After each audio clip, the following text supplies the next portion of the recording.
বিল্লাহি মিনাশ শাইতানির রাজীম। বিসমিল্লাহির রাহমানির রাহিম। ওয়া ইন্নাকা লা'আলা খুলুকিন আযীম। সাদাকাল্লাহুল মাওলানাল আযীম ওয়া সাদাকা রাসূলুহুন নাবিয়্যুল কারীম। ওয়া আম্মা মিনাশ শাহিদিনা ওয়াশ শাকিরিন ওয়ালহামদুলিল্লাহি রাব্বিল আলামিন। عن أنس بن مالك رضي الله تعالى عنه قال قال رسول الله صلى الله عليه وسلم أن أعربي بال في المسجد فقوموا إليه فقال لهم رسول الله صلى الله عليه وسلم لا تزرموه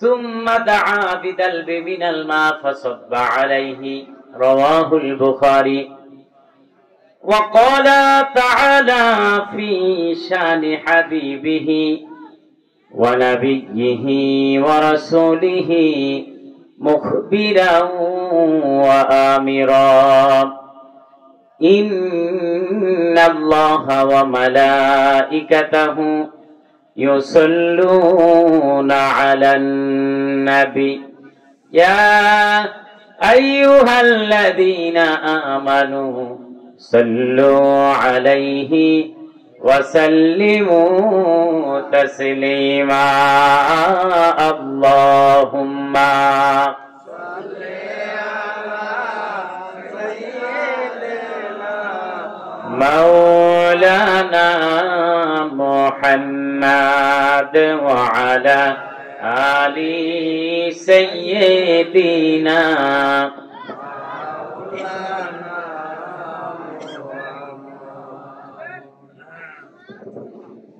আমরা সবাই গুনাহগার গো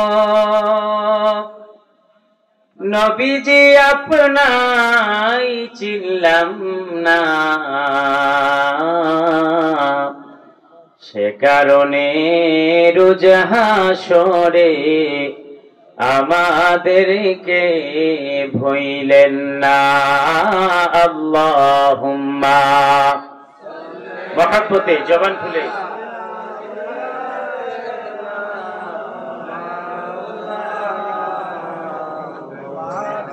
وعلى آل سيدنا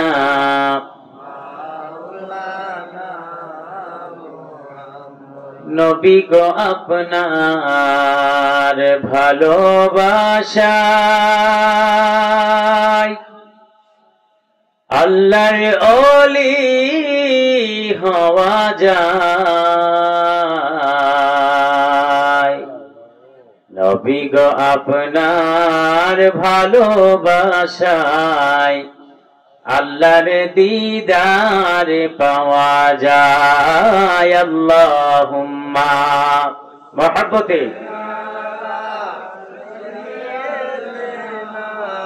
مولانا محمد وعلى آل سيدنا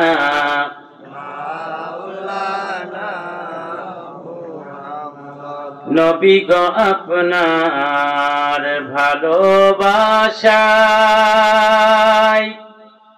জান্নাতবাসী হওয়া যায় নবী গো আপনার ভালোবাসায় দুজখ হারাম হয়ে যায় আল্লাহুম্মা সাল্লি আলা مولانا محمد وعلى آل سيدنا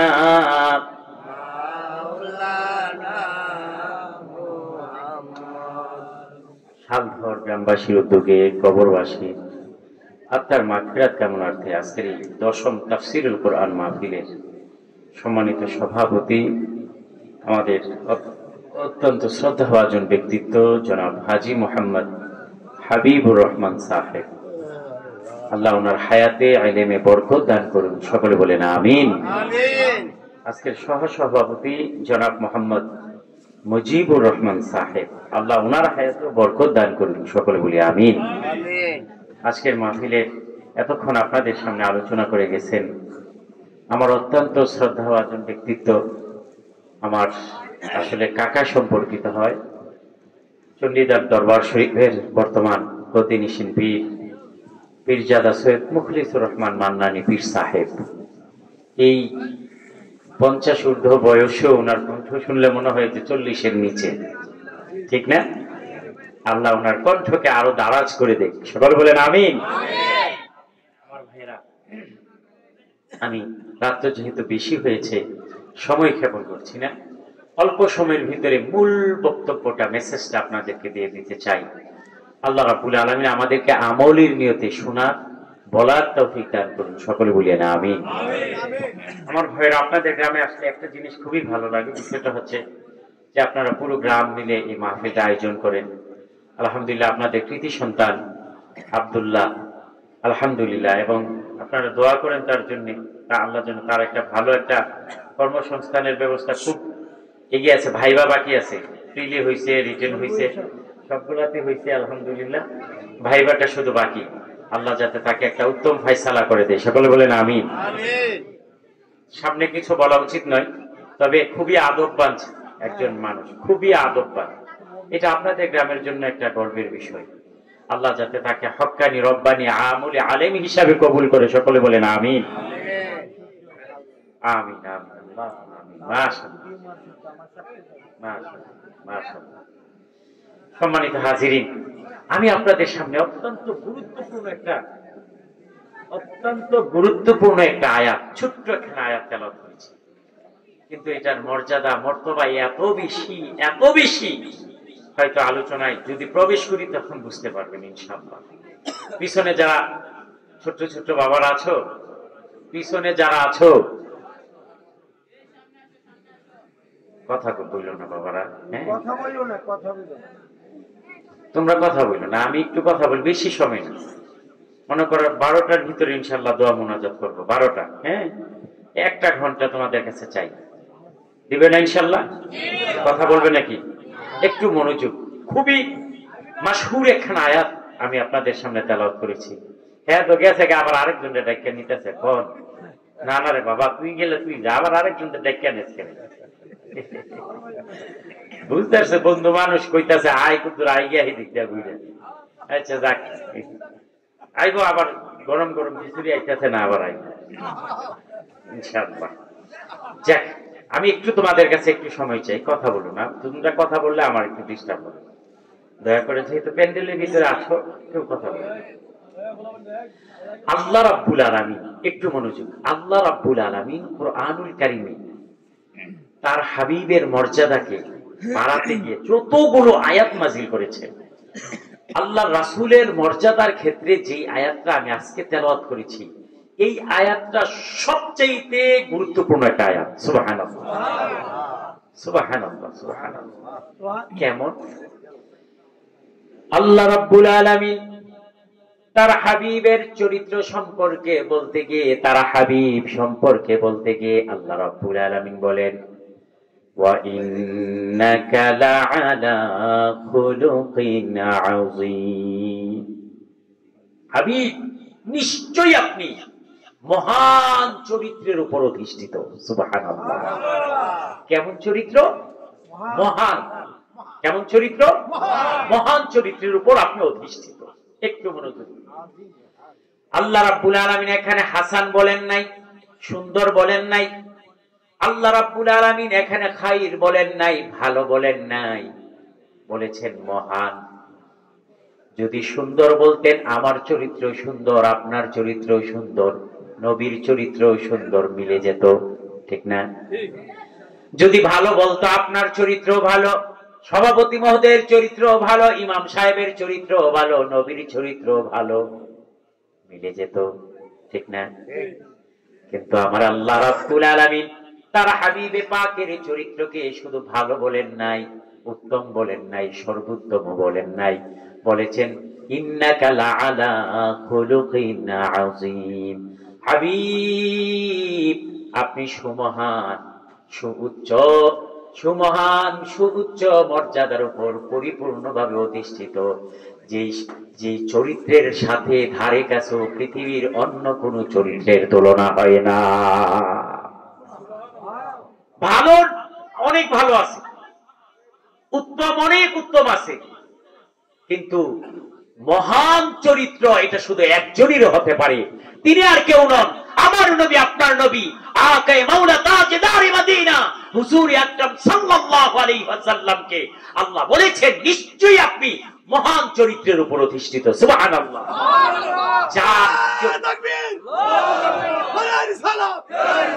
যার চরিত্রের ধারে কাছে অন্য কোন চরিত্রের সংমিশ্রণ হতে পারে না। আমার ভাইরা একটু লক্ষ্য করুন, আল্লাহর হাবিব সাল্লাল্লাহু আলাইহি ওয়াসাল্লামের বয়স যখন মাত্র 10 বছর 12 বছর, আরবের কট্টর কাফের বেদিনগুলো আল্লাহর রাসূলের কাছে এসে আমানত রাখত। সুবহানাল্লাহ। ওনার উপাধি তারা দিয়েছিল আল আমিন, মানে বিশ্বাসী। তারা নেতা মানত আবু সুফিয়ানকে, আবু জাহেলকে, তারা নেতা মানত উতবা সাইবা মুগিরাকে, কিন্তু তাদের ধন সম্পদ গুলো আমানত রাখতো আয়েশা ছোট্ট নবী, শিশু নবী মুহাম্মদুর রাসূলুল্লাহ সাল্লাল্লাহু আলাইহি ওয়াসাল্লামের কাছে। চরিত্র খারাপ হলে না ভালো হলে, কথা বল না, খারাপ হলে না ভালো হলে, ভালো কেমন ভালো হলে এত আরবে নেতা থাকতো, আমার নবীর ছোট্ট বয়সে 10 বছর বয়স, ভালো করে বুঝেও না, 12 বছর বয়স, ভালো করে বুঝেও না, এই বয়সেই ওনার আমানতদারিতার কারণে আরবের কট্টর কাফির বেদিন মুশরিকগুলা আল্লাহ রাসূলের উপাধি দিয়েছিলেন আল আমিন। সুবহানাল্লাহ বলতেন না? সুবহানাল্লাহ। আমার ভাইয়ের একটু মনোযোগ দেখেন, একটু মিলান। আল্লাহর হাবিব সাল্লাল্লাহু আলাইহি ওয়াসাল্লাম যখন নবুয়ত প্রাপ্ত হলেন, 10টা বছর মক্কার মানুষগুলার কাছে দ্বীনের দাওয়াত দিলেন। অল্প কয়েকজন মানুষ ছাড়া কেউ ওনার কথা শুনল না। নবুয়তের 10ম বছর বয়সে আল্লাহর হাবিব সাল্লাল্লাহু আলাইহি ওয়াসাল্লামের দুজন খুব কাছের মানুষ ইন্তেকাল করলেন, খাদিজাতুল কুবরা রাদিয়াল্লাহু তাআলা আনহা এবং চাচা আবু তালেব। আবু তালেব যদিও ইসলাম গ্রহণ করে নাই, কিন্তু আমার নবীকে আজীবন আগলে রেখেছে বুকের মাঝে, একটা স্পর্শ কাউকে করতে দেন নাই। দুইটা হৃদয়ের মানুষ চলে গেল। আল্লাহ রাসূলকে সবচেয়ে সাহস যেই দুইজন ব্যক্তি দিতেন, ওনারা চলে গেলেন, দুনিয়ার মায়া ত্যাগ করে বিদায় নিলেন। নবীজি একা হয়ে গেলেন, খুব নিঃস্ব লাগছে। নবীজি তায়েফে চলে গেলেন মনটাকে হালকা করার জন্য। তায়েফবাসী কত করুণ পরিণতি করেছে, কত অন্যায় অবিচার করেছে নিশ্চয়ই আপনারা জানেন। 10 দিন তায়েফের ময়দানে ছিলেন আল্লাহর রাসূল, টানা 3 দিন পর্যন্ত রাসূলের পেটে কোনো খাবার যায় নাই। আমার ভাইরা, তায়েফের মানুষগুলো এত কষ্ট দিয়েছে, এত কষ্ট দিয়েছে। আল্লাহর রাসূল 10ম দিনের দিন আবার তায়েফ থেকে চলে এসেছেন, মনটা তো ভীষণ খারাপ। কেননা যেই জমি ছেড়ে, যেই ভূমি ছেড়ে তিনি চলে গিয়েছিলেন, আবার সেখানেই ফিরে আসতে হয়েছে, মনটা খুবই খারাপ। আল্লাহ রাব্বুল আলামিন বুঝতে পারলেন নবীজির এখানে মনটা বেশি ঠিকছে না, এখানে থাকতেও দেওয়া যায় না। আরবের কট্টর কাফির বেদিনগুলো আল্লাহর রাসূলের উপর অত্যাচার বাড়িয়ে দেওয়ার জন্য, আল্লাহর হাবিব সাল্লাল্লাহু আলাইহি ওয়াসাল্লামের উপর অত্যাচার নির্যাতন বাড়িয়ে দেওয়ার জন্য, আল্লাহর হাবিব সাল্লাল্লাহু আলাইহি ওয়াসাল্লামকে হত্যা করার জন্য, নাউযুবিল্লাহ, হত্যা করার জন্য নবীজিকে চক্রান্ত করলো। দারুন নদওয়াতে বৈঠকে বসলো, যেই ব্যক্তি মুহাম্মদকে কতল করতে পারবে তাকে 200টা উট উপহার দেওয়া হবে। নাউযুবিল্লাহ। দারুন নদওয়াতে তারা বৈঠকে বসলো যে মুহাম্মাদের শির যে উচ্ছেদ করে এনে দিতে পারবে তাকে 200টা উট পুরস্কার দেওয়া হবে। আমার আল্লাহ তাদের খবর জানেন কিনা? কথা বলেন না। আমার আল্লাহ তাদের চক্রান্ত সম্পর্কে জানেন কিনা? অমাকারু মাকারুল্লাহ আল্লাহু খায়রুল মাকিরিন। আমার ভাইরা, আল্লাহ নির্দেশ দিলেন, হাবিব আমার বন্ধু, আপনি আর টেনশন করার দরকার নাই, বিচলিত হওয়ার দরকার নাই। আমি আল্লাহ নির্দেশ দিচ্ছি, এখনই আপনি মক্কা ছেড়ে মদিনায় হিজরতে পাড়ি জমান। সুবহানাল্লাহ।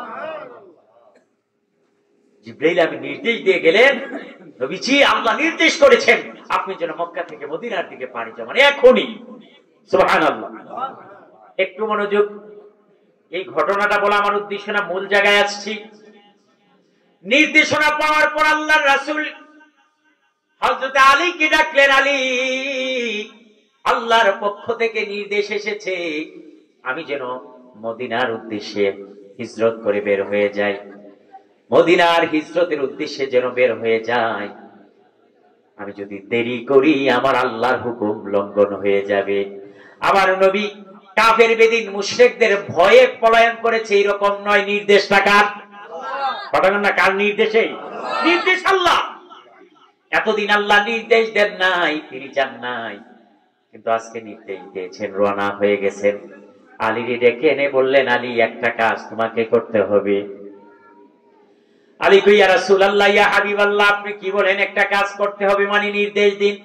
আপনি যদি চান প্রয়োজনে আমি আলীর কল্লাটা পর্যন্ত নিজ হাতে কেটে আপনার সামনে পেশ করতে পারি। নবীজি কয়, না আলী, এটা করতে হবে না। আমি যেই বিছানায় শুয়েছিলাম তুমি এখানেই থাকবে, এই কারণে থাকবে আমি যে চলে যাচ্ছি মদিনার দিকে, মক্কার এখনো মক্কার অনেক কাফের বেদিন মুশরিক আমার কাছে কিছু আমানত রেখে গিয়েছে। আমি যদি তাদের এই আমানত গুলো নিয়ে যাই, কালকেই তারা সমগ্র আরবে ছড়িয়ে দিবে মুহাম্মদ আমাদের হক গুলো নিয়ে চলে গেছে। আল্লাহু আকবার। হে আলী, আমি যদি তাদের সম্পদ গুলো না দিয়ে যাই, আরবের মানুষগুলা কালকেই বলা বলি করবে মুহাম্মদ আমাদের সম্পদ নিয়ে পালিয়েছে, মুহাম্মদের কাছে রক্ষিত আমাদের সম্পদগুলি নিয়ে চলে গেছে, এই কথা তারা গোটা আরবে ছড়িয়ে দিবে। হে আলী, আমি তো তাদের সম্পদ নিয়ে যেতে চাই না, আমি চাই তাদের সম্পদ যার যার বাড়িতে পৌঁছাই দিতে। আমি যদি পৌঁছাই দিতে যাই আমার আল্লাহর হুকুম পালন করতে দেরি হয়ে যাবে। হে আলী, আমি তোমার কাছে এগুলো আমানত দিয়ে গেলাম, সকাল হলে যার যার বাড়িতে বাড়িতে তুমি এইগুলাকে পৌঁছে দিবা। সুবহানাল্লাহ বলবেন না মহব্বতের সাথে? ও মুসলমান, 10 বছর শত্রুতামি করেছে। কেমন শত্রুতামি করেছে? এই 10 বছরে আল্লাহর রাসূলকে দ্বীন প্রচার করতে দেন নাই। কত বাধা দিয়েছেন, কত বিপত্তি, কত অত্যাচার নির্যাতন করেছেন। সেই মানুষটা চলে যাবে, তাদের সম্পদে আছে আবার ওনার কাছে, অথচ উনি ইচ্ছা করলে এইগুলো নিয়ে যেতে পারতেন কি পারতেন না? কিন্তু আমার নবী নেন নাই। এই কারণে নেন নাই কারণ আল্লাহ বলেছেন, ওয়া ইন্নাকা লাআলা খুলুকিন আযীম, আমি আপনাকে মহান চরিত্রের উপর অধিষ্ঠিত করেছি। সুতরাং যিনি মহান চরিত্রের অধিকারী হতে পারে, শত্রু হোক আর মিত্র হোক, পাশের বাড়ির হোক আর দূরের হোক, আমানত রেখেছে যার কাছে, ফেরত দেওয়া তার অধিকার, ঠিক কিনা? ফেরত দেওয়া ওনার দায়িত্ব। আল্লাহ রাসূল ইচ্ছা করলে নিয়ে যেতে পারতেন, কিছুই তাদের করার ছিল না, কিন্তু একটা সম্পদও নেন নাই। সবগুলো সম্পদ আলীর হাতে তুলে দিয়ে নবী মদিনার দিকে পাড়ি জমিয়েছে। সুবহানাল্লাহ। আমরা দেশের নেতারাও বাগনের সময় দিয়া যায় না, সুটকিস ভর্তি করে লইয়া যায়? কথা কয় না? দিয়া যায় না লইয়া যায়? 16 বছর খাইছে তো খাইছে, এখন যাওয়ানোর সময় যা পারছে। ও মুসলমান, আজকে আপনার যেই সন্তানটা জন্মগ্রহণ করেছে তার মাথার উপর 96,000 টাকা ঋণ। 96,000। খাইছে কোনো কিছু, ব্যবহার করছে কোনো কিছু, কিন্তু তার উপর 96,000 টাকা ঋণ। এই আমাদেরকে ফালাই দিয়ে গেছে ঋণের বোঝা। ও মুসলমান, আমার নবীও নেতা ছিলেন আর আমাদের নেতারাও নেতা। আমার নবী অত্যাচার নির্যাতন সহ্য না করতে পেরে যখন মক্কা থেকে মদিনায় যায় তখন ওনার কাছে আমানত আছে, শত শত মানুষের আমানত গুলা বুঝাইয়া দিয়ে গেলেন আলীর কাছে। আর আমরা দেশের নেতারা যখন বাগে ব্যাংক থেকে সব লুটপাট কইরা আরো লইয়া বাগছে। কথা বলেন না, কথা বলেন না, ঠিক না ঠিক?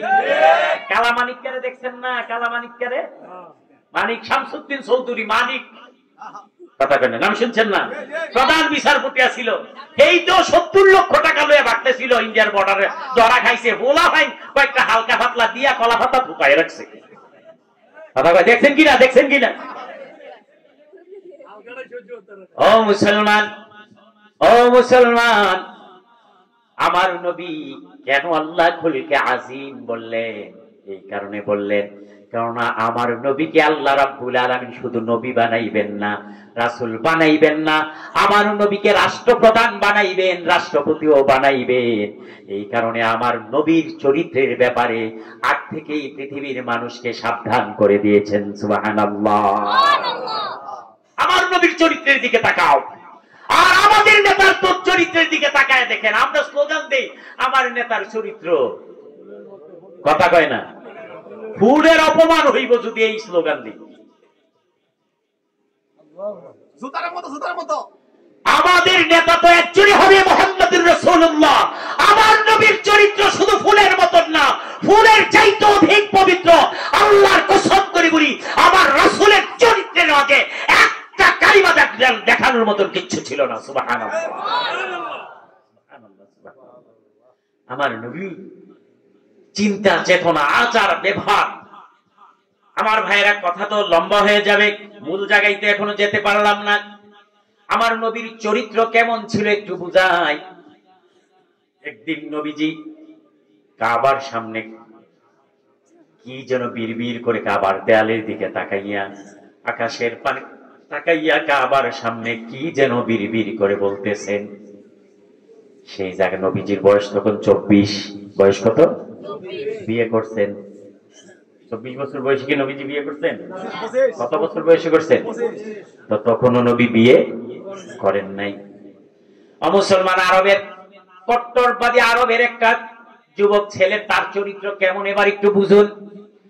যেই সময়ে বাবা ইন্তেকাল করলে মার সাথে ছেলের ছেলেরা জিনা করত, আপন বোনের সাথে জিনা করত, সেই সমাজের সন্তানের কথা বলছি।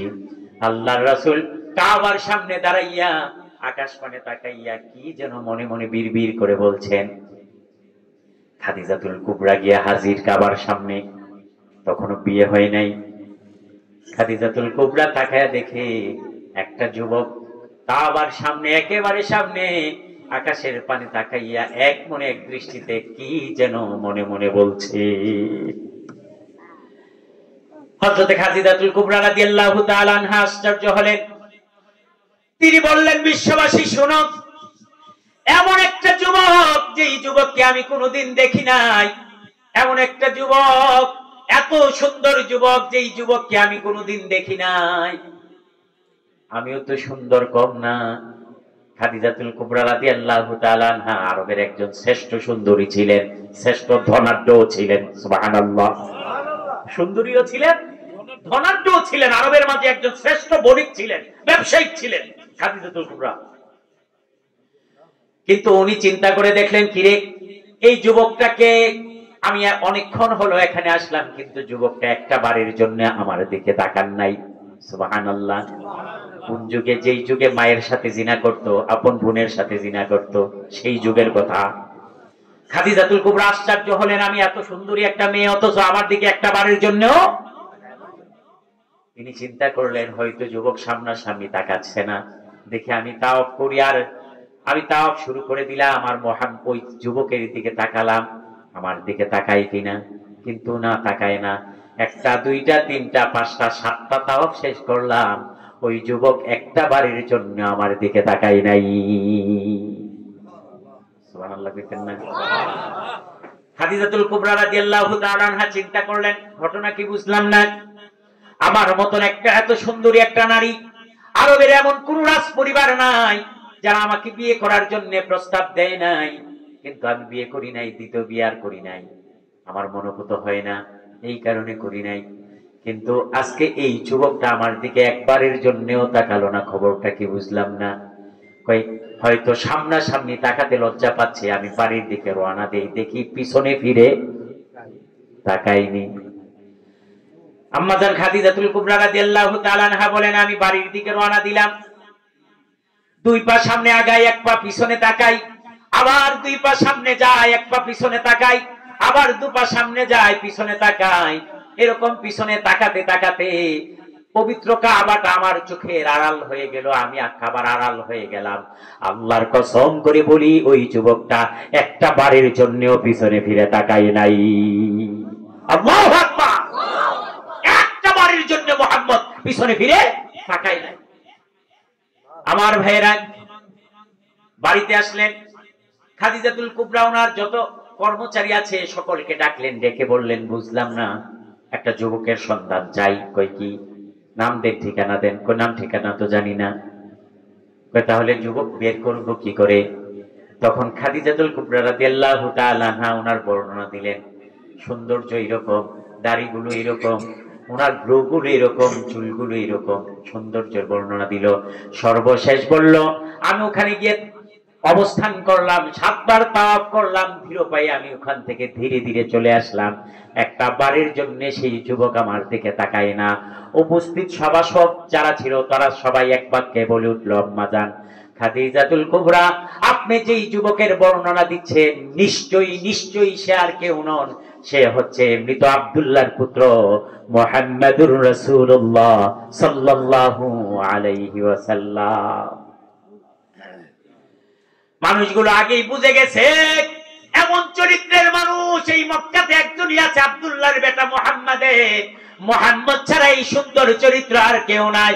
ও খাদিজা, নিশ্চিন্ত ভাবে বলতে পারি উনি হচ্ছেন আব্দুল মুত্তালিবের নাতি, আব্দুল্লাহর বেটা মুহাম্মাদুর রাসূলুল্লাহ সাল্লাল্লাহু আলাইহি ওয়াসাল্লাম। যেই যুগে মার সাথে বোনের সাথে জিনা করতেও মানুষ দ্বিধাবোধ করতো না, সেই যুগে আল্লাহর রাসূল একটা বেগানা নারীর দিকে পর্যন্ত তাকানোর চেষ্টা করেন নাই। নবীর চরিত্র ভালো হলে না খারাপ হলে, কথা কয় না, ভালো হলে না খারাপ হলে, এই কারণে আল্লাহ রাব্বুল আলামিন বলেছেন, ওয়া ইন্নাকা লাআলা খুলুকিন আযীম। ওগো নবী, আমি আপনাকে মহান চরিত্রের উপর অধিষ্ঠিত করেছি। এই কারণে করেছি, আপনি শুধু ধর্মীয় নেতা হবেন না, আপনি শুধু নবী হবেন না, রাসূল হবেন না, আপনি রাষ্ট্রপ্রধান হবেন। পৃথিবীর রাষ্ট্রপতিরা যাতে আপনার কাছ থেকে শিক্ষা নিতে পারে, এই কারণে আমি আল্লাহ আপনাকে মহান চরিত্রের উপর অধিষ্ঠিত করেছি। সুবহানাল্লাহ। আমার ভাইয়েরা, মহান চরিত্র হতে গেলে তার 4টা গুণ লাগে। কয়টা? সবাই বলেন কয়টা? 4টা গুণ লাগবে মহান চরিত্রের হতে গেলে। অর্থাৎ যাকে আপনি নেতা মানবেন, নেতার কোয়ালিটি লাগবে না। কথা কেন? কোয়ালিটি লাগবে না। আমরা দেশের নেতার কোয়ালিটি লাগে, হুদা পুতলে টেহাবু শৈলী সাথে মার খা কিনা নই ভরাম 200 কোটি 500 কোটি দিয়া, বুঝেন নাই? যারা অরিজিনাল, যারা দেখবেন ওই জায়গায় তোমার দাদা করছে না, দেখবেন যারা অরিজিনাল জেল খাটছে, জুলুম খাটছে, ই করছে, এই করছে, দৌড়াদৌড়ি করছে, হেরার খবর থাকতো না। হাইব্রিড খেলায় হেরা কাজ হয়ে যেত। আমরা রাজনীতি এত দুর্গন্ধযুক্ত হয়ে গেছে আমার ভাইয়েরা। সুতরাং নেতা হবে ওই ব্যক্তি যার মাঝে 4টা গুণ থাকবে। কয়টা গুণ? কথা বলেন, কয়টা গুণ? 1 নাম্বার গুণ সুন্দরের দিক দিয়ে সুন্দর হওয়া লাগবে। জানতে চাই আমার নবী কম সুন্দর ছিল না বেশি সুন্দর? কথা কয় না আমার ভাইরা। আমার নবী কেমন সুন্দর ছিল? পৃথিবীর বনি আদমের মাঝে সবচেয়ে সুন্দর হচ্ছে হযরত ইউসুফ আলাইহিস সালাতু ওয়াস সালাম। ইউসুফ নবী জুলেখা যার প্রেমে পড়েছিলেন, যার প্রতি আকৃষ্ট হয়ে গিয়েছিলেন, জুলেখার যত দাসী ছিল, দাসী দিল, তারা জিজ্ঞেস করলো, কি দেখে আপনি ইউসুফের প্রতি এত আকৃষ্ট হয়েছেন? বুঝলাম না। জুলেখাকে জানো না? ঠিক আছে, আমি তোমাদেরকে এটার প্রমাণ দিব কি দেখে আমি আকৃষ্ট হয়েছি। প্রত্যেকের হাতে একটা আপেল দেওয়া হলো আর একটা ছুরি দেওয়া হলো। জুলাইখা বলল, যেই মাত্র আমি বলবো তোমরা আপেল কাটো, তোমরা কাটা শুরু করবে। যখন বলবো কাটা শেষ করবে তখন তোমরা শেষ করবে। এদিক দিয়ে ওনার অন্য দাস দাসীদেরকে নির্দেশ দিল, আমি যখন বলবো ইউসুফকে আমার রুমে নিয়ে আসবে, আমার কামরাতে নিয়ে আসবে, তোমরা নিয়ে আসবে। হযরত ইউসুফ আলাইহিস সালামকে কামরার ভিতরে আনার নির্দেশ দেওয়া হলো। যাদের হাতে আপেল এবং ছুরি ছিল সকলে তাকায় রইল ইউসুফের দিকে। এবার হযরতে ইউসুফ আলাইহিস সালামের সৌন্দর্যের দিকে মুগ্ধ হয়ে এক নয়নে তারা তাকিয়ে রইল। জুলাইখা ডাক দিয়ে বলল, যাদের হাতে ছুরি দিয়েছি আপেল এবার কাটতে শুরু করো। এবার তারা আপেল কাটতে শুরু করলো। হযরত ইউসুফ আলাইহিস সালাম এখানে একটু অবস্থান করলেন, চলে গেলেন। আপেল কাটতে নিষেধ, এবার থামাতে কাটা বন্ধ করতে বললেন। তাকায়া দেখতেছে আরবের সেই নারীগুলো, মিশরের সেই নারীগুলো হযরত ইউসুফ আলাইহিস সালামের সৌন্দর্য দেখে আপেল কেটে কখন হাত কেটে ফেলেছে এর কোনো খবর নাই। সুবহানাল্লাহ বিতেন না? আপেল কেটে যে আঙ্গুল কেটে লাইছে এর কোনো। আম্মা জান হযরত আয়েশা সিদ্দিকা রাদিয়াল্লাহু তাআলা আনহা বলেন, হে আরবের নারীরা, যেই যুগে ইউসুফ আলাইহিস সালামের সৌন্দর্য দেখে আরবের রমণীগুলো, মহিষী নারীগুলো তাদের আপেল কেটে আঙ্গুল কেটে ফেলেছিল, সেই নারীগুলো যদি আমার নবী মুহাম্মদুর রাসূলুল্লাহর দিকে একবার নেক দৃষ্টিতে তাকাইতো, আল্লাহর কসম করে বলি তাদের হাত কেটে কলিজা পর্যন্ত কেটে ফেলতো, তারপর রাসূলের সৌন্দর্য থেকে তাদের চেহারা সরাইতো না। আমার মুসলমান, এত সুন্দর ছিল আমার নবী। একটা হাদিস আমি শোনাই আপনাদেরকে। হাদিসটা শামাইলে তিরমিজিতে এসেছে। আমার নবী কত সুন্দর ছিল, শামাইলে তিরমিজি। আমার ভাইরা, হযরত আসওয়াদ রাদিয়াল্লাহু তাআলা আনহু বলেন, একদিন আমি সালাত আয়েশা রাদিয়াল্লাহু তাআলা আনহা, আয়েশা রাদিয়াল্লাহু তাআলা আনহাকে জিজ্ঞেস করলাম। এই হাদিসটা পরে বলছি, আরেকটা গুরুত্বপূর্ণ হাদিস মনে পড়েছে বলে নেই, পরে ভুলে যেতে পারি। হযরতে জাবির বিন সামুরা রাদিয়াল্লাহু তাআলা আনহু থেকে বর্ণিত, তিনি বলেন, রাআইতু রাসূলুল্লাহি সাল্লাল্লাহু আলাইহি ওয়াসাল্লাম ফি লাইলাতিল ইদহিয়ান। হযরতে জাবির বিন সামুরা রাদিয়াল্লাহু তাআলা আনহু বলেন, একদিন আমি আল্লাহর হাবিব সাল্লাল্লাহু আলাইহি ওয়াসাল্লামকে একটা পূর্ণিমার রাতে দেখলাম। সুবহানাল্লাহ। আলাইহি হুল্লাতুন হামরা, ওনার গায়ে ছিল লাল চাদর, গায়ে ছিল লাল পোশাক, রাত ছিল পূর্ণিমার রাত। হযরত জাবির বিন সামুরা বলেন, ফাজআলতু উনজুরু ইলাইহি ওয়া ইলাল কামার। আমি একবার নবীর দিকে তাকাইলাম, আরেকবার আকাশের চন্দ্রটার দিকে তাকাইলাম। পূর্ণিমার রাত কিন্তু, ফি লাইলাতিন ইদহিয়ান।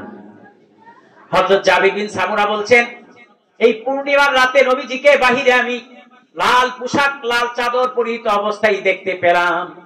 ফাজআলতু উনজুরু ইলাইহি ওয়া ইলাল কামার। একবার নবীর দিকে তাকাই, একবার আকাশের চন্দ্রটার দিকে তাকাই, একবার নবীর দিকে তাকাই, আকাশের চন্দ্রটার দিকে তাকাই। ফালা হুয়া ইনদি আহসানু মিনাল কামার। হযরত জাবির বিন সামুরা বলেন, আল্লাহর কসম, আল্লাহর কসম করে বলি, আমার কাছে মনে হয়েছে আকাশের চন্দ্রটার চাইতেও আমার নবী আরো বেশি সুন্দর। আকাশের চন্দ্রটার চাইতে আমার নবী আরো বেশি সুন্দর। আমার কাছে মনে হয়েছে আকাশের চন্দ্রতে কালিমা আছে, কিন্তু আমার রাসূলের সৌন্দর্যে কোন কালিমা নাই। আল্লাহু আকবার। এত সুন্দর ছিলেন আমার নবী। আমার ভাইরা, আম্মা জান আয়েশা সিদ্দিকা রাদিয়াল্লাহু তাআলা আনহা বলেন, একদিন আমি রাতের বেলা সূচের কাজ করতেছিলাম, কোনো কিছু একটা সেলাই করতেছিলাম। এমন সময় সুইটা আমার হাত থেকে পড়ে যায়, লাইট কপি বন্ধ হয়ে যায়, আলো বন্ধ হয়ে যায়। এদিকে আলো নাই, সুইটা কুড়িয়ে পাবো এরকম কোনো ব্যবস্থাও নাই। এমন সময় আল্লাহর হাবিব সাল্লাল্লাহু আলাইহি ওয়াসাল্লাম আমার ঘরে প্রবেশ করলেন। আল্লাহর রাসূলের চেহারার সৌন্দর্যের জ্যোতিতে আমি সহজেই আমার হারানো সুইটা খুঁজে পেয়েছি। কেমন সুন্দর তাহলে আমার নবী ছিলেন।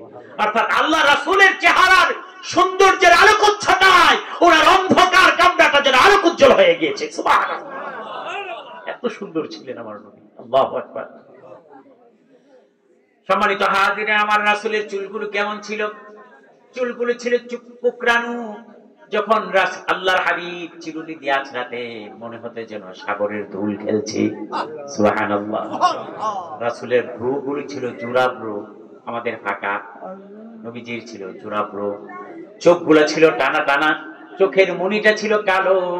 আল্লাহর রাসূল যখন তাকিয়ে থাকতেন মনে হতো যেন একজন সুন্দর সুরম্য হরিণী যেন তাকিয়ে আছে। সুবহানাল্লাহ। এর চাইতে আরো সুন্দর তুলনাই। আমার রাসূল লম্বাও ছিলেন না, বেটেও ছিলেন না।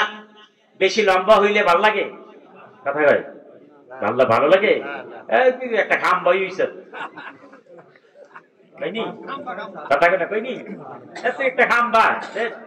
সাতজন যদি এক লেভেলের হয়, মনে করেন 5 ফুট 6 ইঞ্চি, আর একজন যদি 8 ফুট হয়, তুই আলাদা।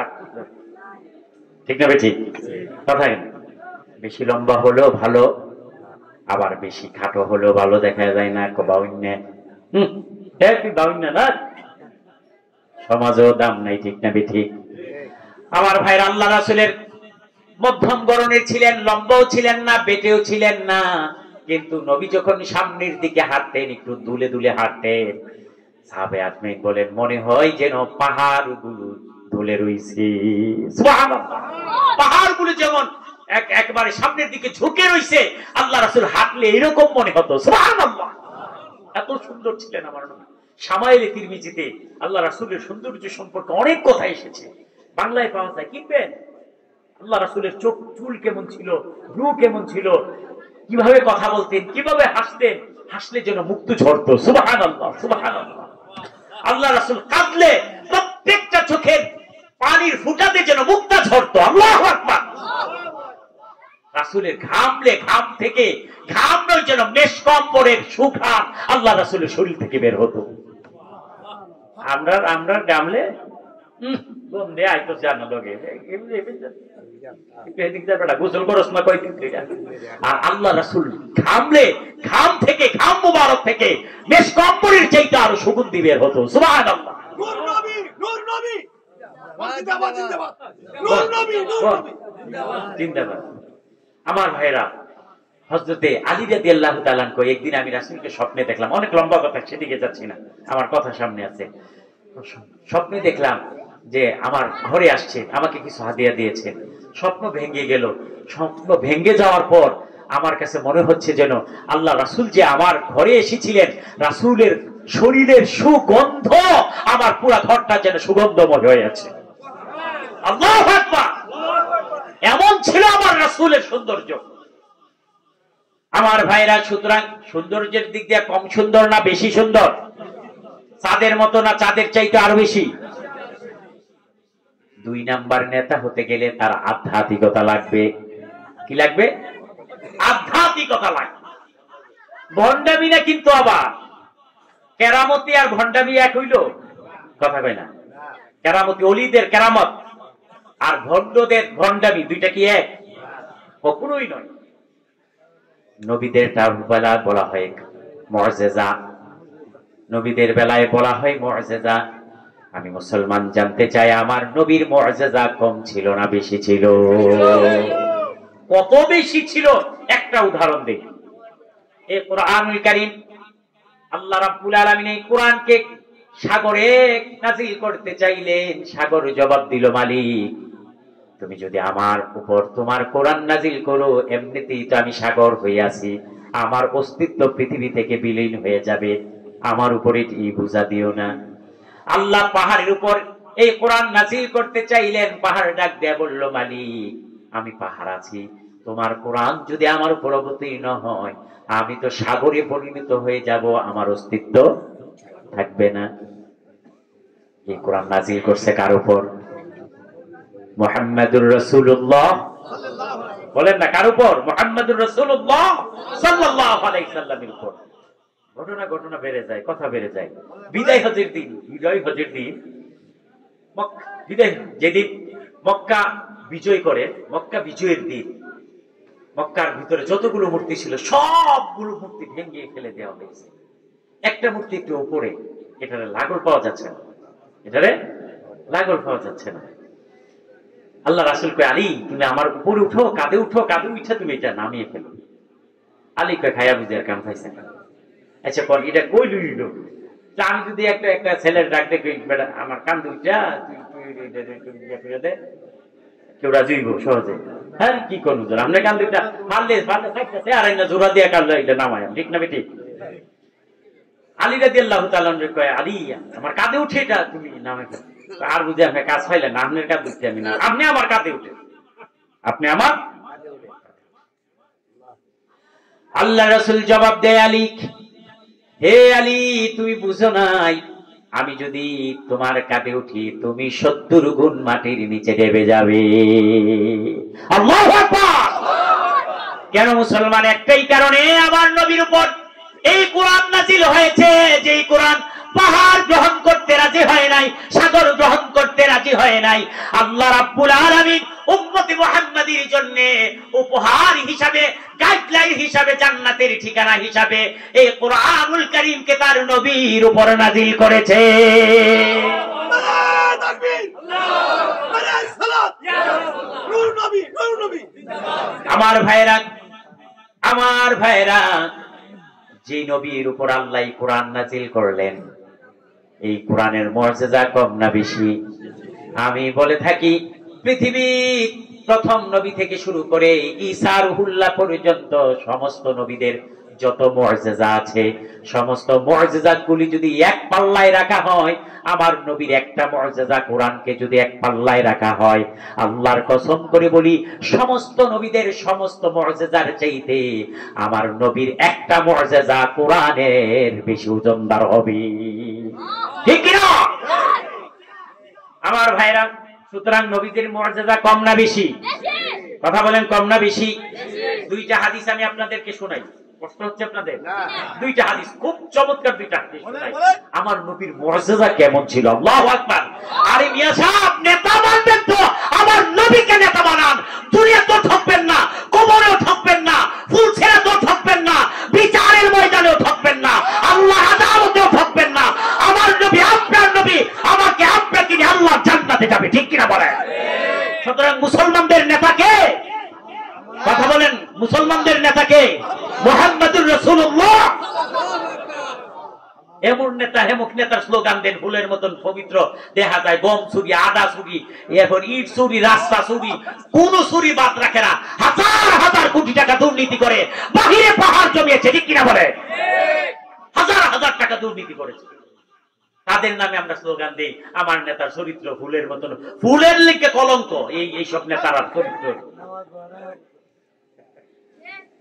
আমার ভাইরা, আমার নবীর কেমন নেতা ছিলেন, কেমন আদর্শিক নেতা ছিলেন, আমার নবীকে যদি আপনি মানেন দুনিয়াতেও সৌভাগ্যের অধিকারী। সুবহানাল্লাহ। আচ্ছা বলেন তো, সোনাগান্দা তো আপনারা সবাই গেছেন না? সবাই তো গেছেন। আহারে মরহুম সানি হুজুর, বর্তমান পিসা হুজুর আব্বা, আমি নিজে দেখছি উনি যে চলতেন কত অমায়িক ভাবে চলতেন, ঠিক না বেঠি? মুসলমান একটু জানতে চাই, ওনার নাম যখন আমরা নেই, সম্মানের সাথে নেই না অসম্মানের সাথে, আদবের সাথে না বেয়াদবের সাথে? কেন কেন সম্মান দেখান, কেন আদব দেখান? কোন জায়গা জমি আপনার লেখা দেয়া গেছে? কোন টাকা পয়সা দেয়া গেছে? ব্যাংক ব্যালেন্স দেয়া গেছে? বাড়িঘর দেয়া গেছে? কি কারণে সম্মান দেখান? একটাই কারণ, তিনার চরিত্রটা আমার নবীর চরিত্রের মতো রাঙ্গানোর চেষ্টা করেছেন, ঠিক কিনা? মুসলমান, অন্য কোনো কাজ নাই, অন্য কোনো কারণ নাই, আমাকে আপনাকে কোনো সম্পদ দেয়া যায় নাই, ঘর বাড়ি জায়গা জমি টাকা পয়সা ব্যাংক ব্যালেন্স কিচ্ছু দেয় নাই, কিন্তু নিজের জীবনটা আল্লাহ রাসূলের সুন্নাহ অনুযায়ী রাঙ্গিয়েছেন, আল্লাহ রাসূলের আদর্শ অনুযায়ী রাঙ্গিয়েছেন। এই কারণে আমার আল্লাহ দুনিয়ায় থাকতে ওনার মর্যাদা বাড়িয়েছেন, ঠিক কিনা? কবর হাসর মিজান নিশ্চয়ই আল্লাহ সহজ করে দিবেন, এই দোয়া আমরা করি, কামনা করি। কেননা যেইভাবে যেই পথে চলে গেছেন নিশ্চয়ই আল্লাহ ওনার প্রতি রাজি আর খুশি থাকবেন। সকলে বলেন আমিন, আরো জোরে বলেন আমিন। আমার ভাইরা, বলতেছিলাম আল্লাহ রাসূল মক্কা থেকে হিজরত করে মদিনায় যখন চলে গেলেন, 6 বছর অতিবাহিত হয়ে গেল। কয় বছর? 6 বছর। মক্কার মানুষগুলোকে দেখতে পাচ্ছেন না, আত্মীয় স্বজনদেরকে দেখতে পাচ্ছেন না, কাছের মানুষগুলোকে দেখতে পাচ্ছেন না। মনটা ভালো না খারাপ? কথা বল না, মনটা ভালো না খারাপ? যেই মানুষটা আমার বাড়ি ঘর আত্মীয় সব ছাইরা মদিনায় চলে আসতো, 6 বছর হয়ে গেছে গা, মানুষগুলোকে দেখতে পাচ্ছে না, মনটা খারাপ না? শুধু নবীন না, সাহাবাদেরও মনটা একটু খারাপ। খারাপ বলতে ওই খারাপ না যে কেন আসলাম, এই খারাপ না, ওই যে আত্মীয় স্বজন কিছু রেখে এসছি, আরে অনেকদিন ধরে দেখা হয় না, এই খারাপ, মহব্বত, ভালোবাসা। আল্লাহ রাসূলের মনটা এরকম চাইলো, আপন মানুষগুলোকে গিয়ে একটু দেখে আসবে, তাদের খোঁজ খবর নিয়ে আসবে। আল্লাহ রাসূল সাহাবাদেরকে ঘোষণা করলেন, আমি উমরাতে যেতে চাই, আমার সাথে কে কে যেতে চাও? অসংখ্য সাহাবা জড়ো হয়ে গেলেন, রাসূলের সাথে উমরায় যাবেন। সুবহানাল্লাহ। 6 হিজরি 6 সাল আল্লাহ রাসূল রওনা দিলেন মক্কার দিকে উমরা পালনের উদ্দেশ্যে। মক্কার কাছাকাছি যখন গেলেন, 6 কিলোমিটার দূরে অবস্থিত আল্লাহর হাবিব যখন সেখানে গিয়ে পৌঁছলেন, এদিকে মক্কার কুরাইশ নেতাদের কাছে খবর গেল, মুহাম্মদ সদলবল সহ মক্কা আক্রমণ করতেছে, সুতরাং একটা বিহিত ব্যবস্থা করা লাগে। আবু জাহেল, আবু সুফিয়ান, উতবা, সাইবা, মুগিরা যারা ছিল, তারা তৎক্ষণাৎ সিদ্ধান্ত নিল, না না না, মুহাম্মদ এবং তার দলবলকে মক্কায় প্রবেশ করতে দেওয়া যাবে না। খবর পাঠালো, যেখানে আছেন সেখানে স্টপ। তারা হুদাইবিয়া নামক স্থানে তাঁবু গাড়লেন। তাঁবু গাড়তে গিয়ে নবীজি 2টা সিদ্ধান্ত দিলেন। কয়টা? কথা কন না, কয়টা? 2টা সিদ্ধান্ত দিলেন। চুলা বেশি করে চুলা বানাও, চুলা বেশি করে বানাও। 2 নাম্বার নির্দেশ দিচ্ছেন, টয়লেট কম বানাও। চুলা বেশি বানাও, টয়লেট। সাহাবারা কই, এটা কেমন কথা বলল? চুলা না কম বানায়, টয়লেট কয়টা বেশি বানায়? সকালবেলা সাফাসাফি শুরু উঠলে কিন্তু নবীজির হিকমত বুঝা বড় দায়। রাতের বেলা আবু সুফিয়ান খবর পাঠাইলো, গোয়েন্দা পাঠাইলো, যাও দেখে আসো সংখ্যায় কত হইতে পারে। সুবহানাল্লাহ। গোয়েন্দা পাঠাইছে যে সংখ্যায় কত হতে পারে একটু দেখে আসো। এবার গোয়েন্দা আইসা দেখে রাতের বেলা যে খাবার রান্না করার জন্য সবগুলা চুলা ধরাইছে, মনে করো চুলা যদি 300 ধরায় থাকে, মনে করে রাতের বেলা দেখা যায় 3000। কথা কই না? চুলা রাতের বেলা ধাউ ধাউ করে চলছে। হাই হাই হাই, ওরা তো দেখে গোয়েন্দারা দৌড় দিছে বাড়ির দিকে, গিয়া কয় আবু সুফিয়ান অবস্থা খুব খারাপ। যেই শাড়িতে খালি চুলা দেখছি, চুলার খালি শাড়ি আর শাড়ি, ওদেরকে রুখার কোন সুযোগ নাই, সম্ভাবনাও নাই, অবস্থা বেশি খারাপ। আমরা বই পালাই ঘুরছি। সুবহানাল্লাহ। কেন মুসলমান কম বানাইতো কি কইছে? কথা কয় না, কম বানাইতে কি বলছে? কয় টয়লেট কম বানাও। সকালবেলা আরেক দলকে পাঠাইছে, কই গিয়া দেখো কি অবস্থা। এবার সকালবেলা আরেক গোয়েন্দা আসছে, আইসা দেখে হাই হাই রে, তাবুতে যে কি পরিমাণ মানুষ আছে এটা তো জানি না, কিন্তু টয়লেটের সামনে যে লম্বা লম্বা লাইন দেখছি, মনে হচ্ছে যেন এইবার মক্কাকে আর রাখবে না, এবার শেষ। ভয় ঢুকছে কি ঢুকছে না? কথা কন না।